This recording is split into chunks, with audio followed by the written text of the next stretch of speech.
सरपंच संतोष देशमुखांच्या हत्या प्रकरणात कराड मुख्य आरोपी आहे। मात्र त्याला बीडच्या ज्या सेंट्रल जेलमध्ये ठेवलंय तिथे सीसीटीव्हीच बंद आहे। पाहूया।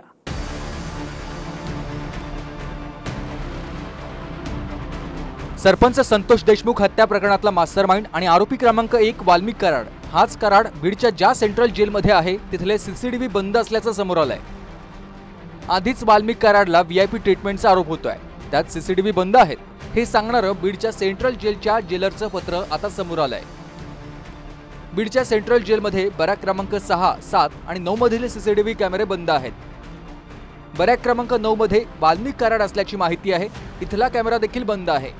तसंच बॅरककडे जाणाऱ्या परिसरातील कॅमेरेही बंद पडलेत। आणखी एक चिंतेची बाब म्हणजे कॅमेऱ्यास बसवण्यात आलेले बॅटरी बॅकअपही बंद आहेत।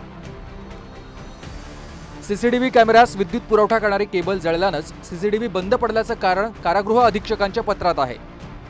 हे पत्र 22 फेब्रुवारीला लिहिलंय, पण अजूनही दुरुस्ती करण्यात आली नसून कॅमेरे बंद असल्याची माहिती आहे।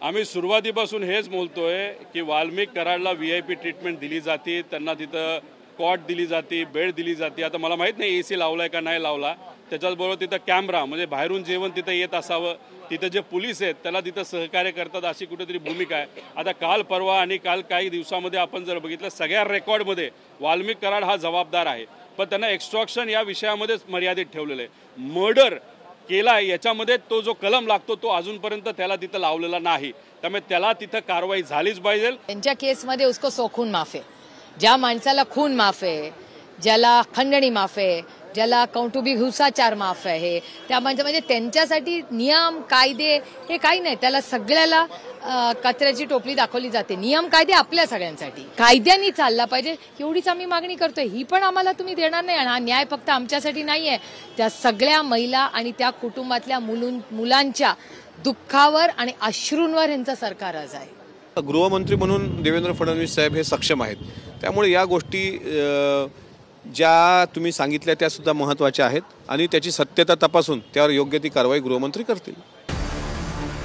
सामाजिक कार्यकर्ते अंजली दमान यांनी स्पेशल ट्रीटमेंटसह व्हिडिओ कॉन्फरन्सिंगद्वारे बैठकही घेत असल्याचा दावा दमान यांनी केलाय।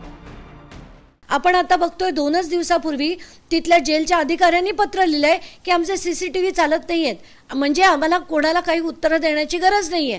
कोणी येईल, कोणी वाल्मिक कराडला भेटेल, आम्हाला अशी माहिती मिळतीये की आता त्यांचा चहा, त्यांचा नाश्ता, त्यांचं जेवण सगळं त्यांना ऐशोआरामात म्हणजे त्यांची बडदस्त ठेवली जाते।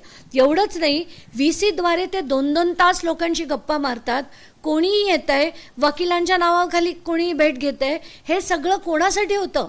सामान्य तुमच्या माझ्यासारख्या लोकांसाठी हे कधी होईल का?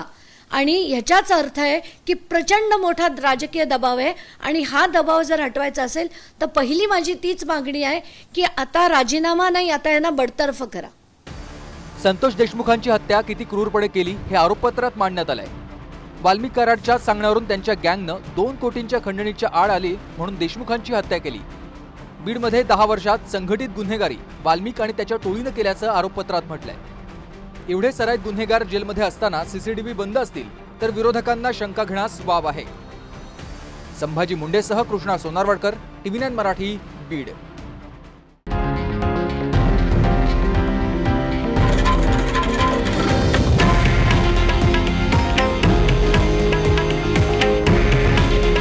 हे आहे देशातील नंबर 1 न्यूज नेटवर्क आणि आपण पाहत आहात TV9 मराठी।